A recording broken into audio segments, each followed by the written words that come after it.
एक पल के लिए सोचिए, आप हर रोज सुबह उठते हैं, दिन भर पसीना बहाते हैं, आखिर किसके लिए?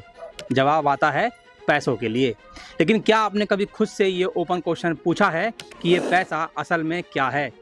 क्या ये सिर्फ कागज का एक टुकड़ा है या फिर आपकी मेहनत को चुराने का एक औजार?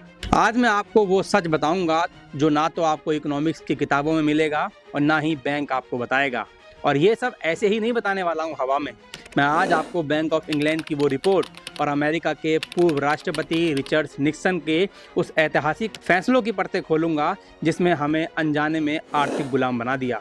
यह वीडियो थोड़ी बड़ी हो सकती है, लेकिन अगर आपने इसे आखिर तक देखा तो आप सब समझ जाएंगे। और अगर आप इस चैनल पर नए हैं तो चैनल को सब्सक्राइब जरूर कीजिएगा।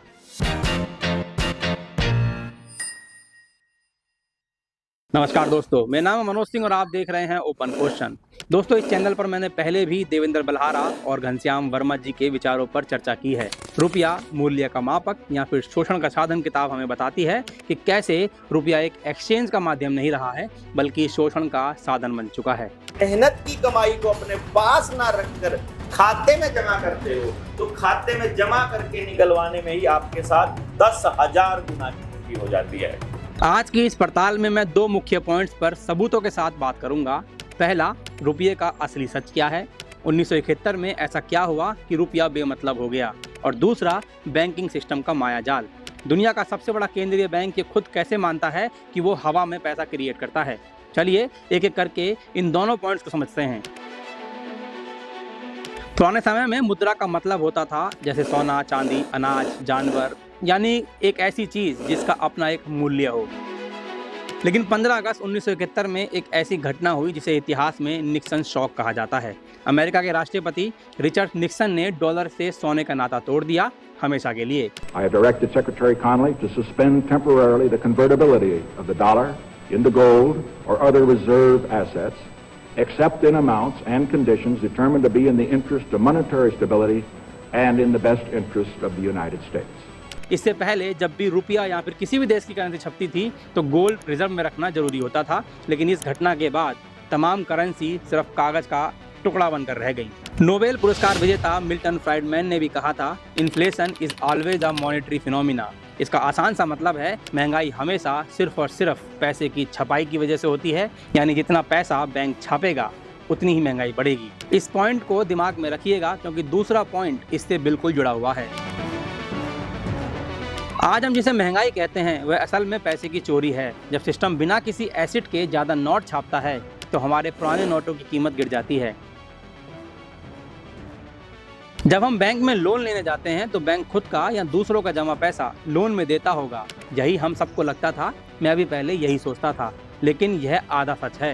क्योंकि मैं ऐसा क्यों कह रहा हूँ? मैं ऐसा इसलिए कह रहा हूँ, बैंक ऑफ इंग्लैंड की 2014 की report money creation is the modern economy साफ कहती है कि बैंक लोन देते वक्त कंप्यूटर पर एंट्री करके नया पैसा पैदा करती है, जिसे फ्रिक्शनल रिजर्व बैंकिंग कहते हैं।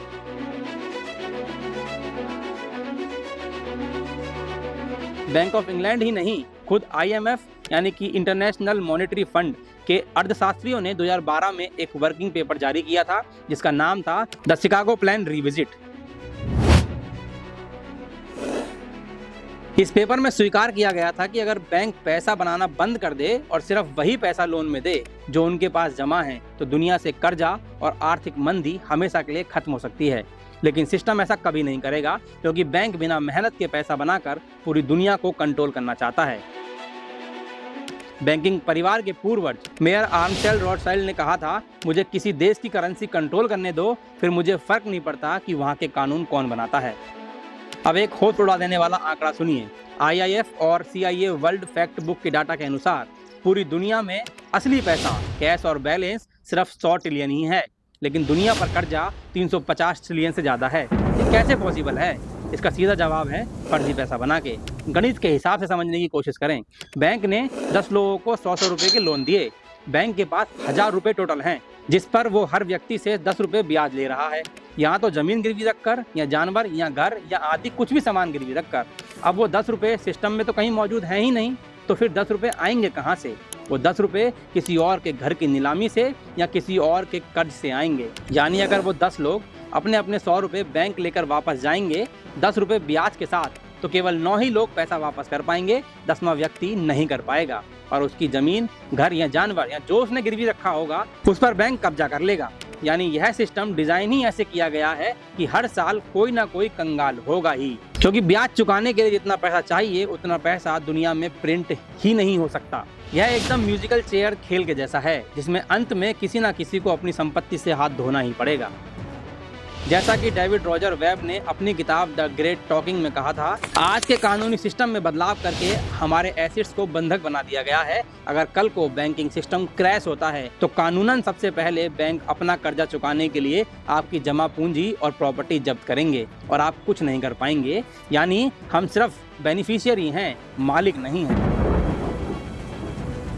यह कर्जा कभी चुकाया ही नहीं जा सकता। बैंकिंग सिस्टम हर एक असली रुपए के बदले 3.5 रुपए का नकली कर्जा बाजार में फैला देता है। बैंक ने आपको सिर्फ नंबर दिए हैं और बदले में आपकी जमीनें, जानवर, अनाज और समय ले लिया है, यानी नकली धन के बदले असली धन। तो अब समाधान क्या है? समाधान है जागरूकता, व्यवस्था के इन पेचीदा रास्तों को समझना। हमारे पीएम मोदी जी ने भी 2 बातें कही हैं, लोकल फॉर वोकल और आत्मनिर्भर। जितना हम कर्ज आधारित सिस्टम से दूर रहेंगे उतना हम सुरक्षित रहेंगे। तो ये सिर्फ 2 पॉइंट्स थे। EMI, FD, RD और आने वाले CBCDC के जरिए कैसे जाल बुना जा रहा है, इसकी बात हम अगली वीडियो में करेंगे। आप इस बारे में क्या सोचते हैं, नीचे कमेंट्स बॉक्स में अपनी राय जरूर दें। विश्लेषण सही लगा हो तो वीडियो को शेयर जरूर करें और चैनल को सब्सक्राइब करें। मैं मिलूंगा आपसे अगली वीडियो में एक नए मुद्दे के साथ। तब तक के लिए जय हिंद, वंदे मातरम।